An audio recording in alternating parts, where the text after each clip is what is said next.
সকালে নাস্তা খাওয়ার পরে তারপরে রুম টুম গুছাইয়া দেখি আমার এই ডিভান সোফাটা অনেক ময়লা হয়ে গেছিলো গা, বেশ কিছুদিন ধরে আর কি পরিষ্কার করা হয় নাই। তারপরে আমি এগুলো সব উঠাইয়া তারপরে শ্যাম্পু দিয়ে খুব ভালো করে সোফাটাকে ক্লিন করছি।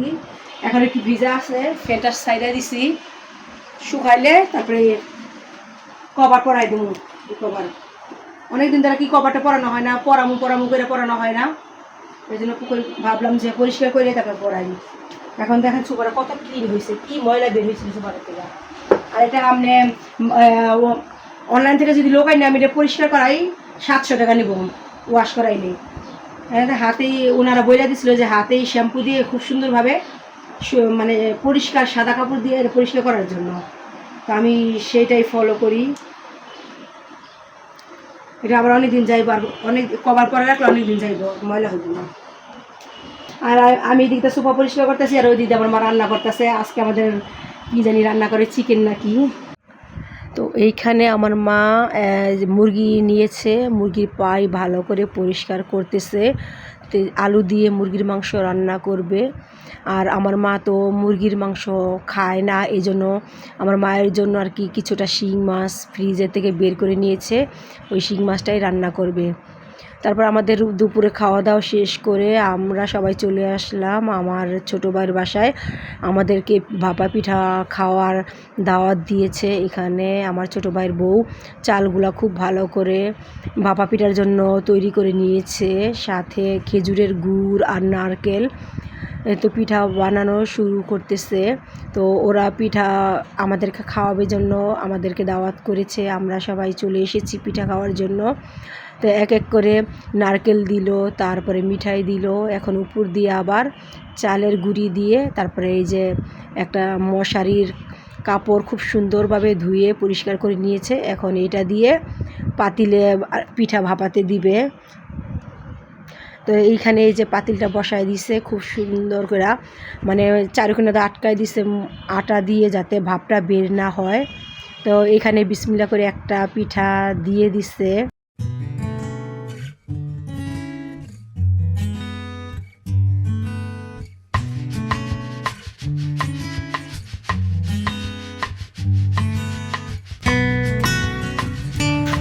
তো পিঠা ওইটা দিয়ে আরেকটা পিঠা বানানোর রেডি করতেছে, এটাও সেমভাবেই বানাইতেছে।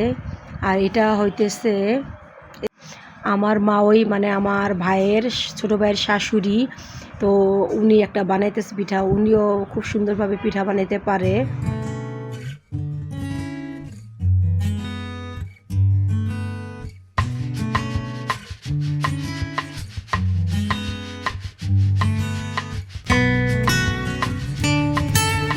দেখতে দেখতে এই পিঠাটাও রেডি হয়ে গেল, ওইটা এখন নামিয়ে নিয়ে আসবে আর এটা চুলাতে দিয়ে আসবে।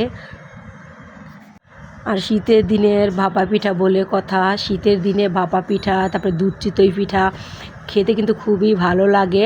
তো একটা পিঠা হয়ে গেছে, এখানে আমার বোনের মেয়ে পিঠা খাইতেছে, মানে পিঠাটা আবার খুব মজা হয়েছে বলতেছে, ওদেরকেও খাওয়াই দিতেছে একটু একটু করে, আর ও খাইতেছে। আর ওই দিক দিয়ে আমার ছোটো বোনের ছেলে আর আমার ভাইয়ের ছেলে মেয়ে ওরা বসে দুষ্টামি করতেছে। আর এই তো দেখতেছেন পিঠাটা দেখতে কত সুন্দর হয়েছে, একবারে গুড় দিয়ে ভরপুর করে পিঠা বানাইছে, যেহেতু নিজের হাতে বাড়িতে বানানো পিঠা। আর আমার মাওই বলতেছে যে পিঠাগুলো খুব ভালোই হয়েছে। আর এখানে যে দুইটা আছে এটা এখন ওদেরকেও দেওয়া হবে এক এক করে। আর এই পিঠাটা বানানো হইতেছে আমার ছেলের জন্য, বেশি করে গুড় দিয়ে নারকেল দিয়ে। আমার ছেলে আবার ভাপা পিঠাটা একটু বেশি করে গুড় দিয়ে নারকেল দিয়ে খেতে পছন্দ করে, শীতকালীন পিঠা বলে কথা। তো এটাও রেডি হয়ে গেছে, এখন এটা ভাপাতে দিবে, ভাপা হয়ে গেলে আমার ছেলে খাবে, তারপরে আমরা পিঠা খেয়ে আমাদের বাড়িতে চলে আসব।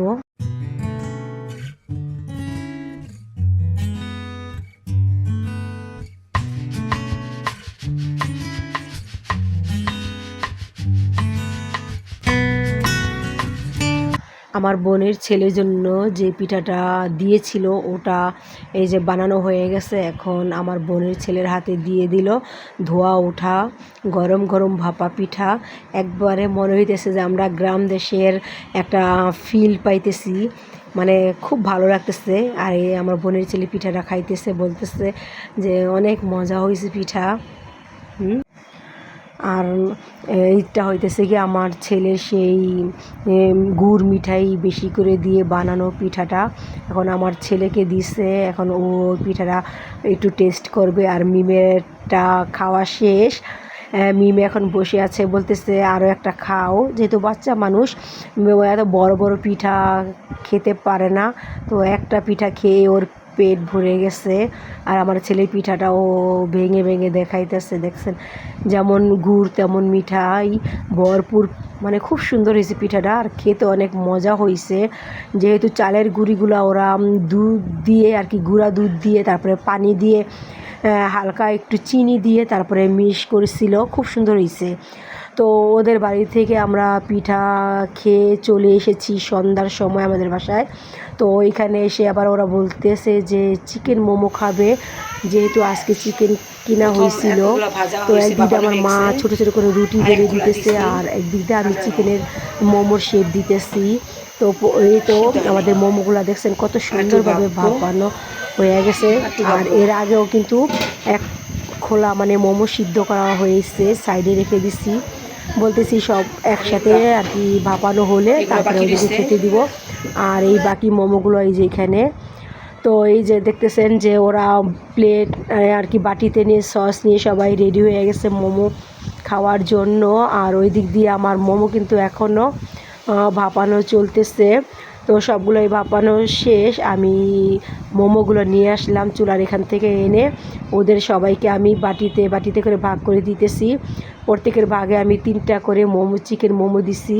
তো মোমোর সাইজগুলো দেখতেই পাইতেছেন কত বড় বড় সাইজ।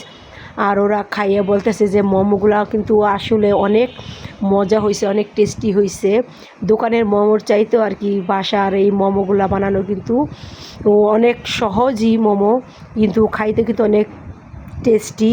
তো এখানে আমি আমার ছেলেকে দিলাম, আমার বোনের মেয়ে ছেলে মেয়েকে দিলাম, আমার ভাইয়ের বউ, আমার ভাইয়ের মেয়ে, আমার ছোটো ভাইকে দিলাম। আর ওই যে আমার খালা আছে, আমার মায়ের খালাতো বোন, উনিও আমাদের বাসায় বেড়াতে এসেছে, তো ওনাকেও মোমো দিলাম। তো ওরা সবাই খাইতেছে, এখানে আমার ছোটো বোনও দাঁড়ায় দাঁড়ায় খাইতেছে। আর চুলাতে এখনও অনেকগুলো মোমো ভাপানো হইতেছে, আর সাথে লুচিও ভাজা হবে। যেহেতু আমার মা চিকেন খায় না, এই জন্য চিকেন মোমোটা উনি খাবে না, তাই বলতেছি যে তোমার জন্য কয়েকটা লুচি ভাজো, লুচি খাওয়া হবে। তো এই দিক দিয়ে যে আমার মা লুচি ভাজতেছে, আর আমার ছোটো ভাই লুচি নিয়ে আসছে, ও আর কি খাইতেছে। আর এই যে বাকিগুলো আমার মা চুলাতে ভাজতেছে, কি সুন্দর ফুলকো ফুলকো লুচি, অনেক সুন্দর হয়েছিল, অনেক ফুলকো ফুলকো হয়েছিল লুচিগুলা। আর ওই যে দিকে দেখতে পাইতেছেন কি সুন্দর করে ভাজছে লুচিগুলা, লাল টকটকা হয়েছে। আর এই যে এগুলো আরও 2-3 পিস রয়েছে।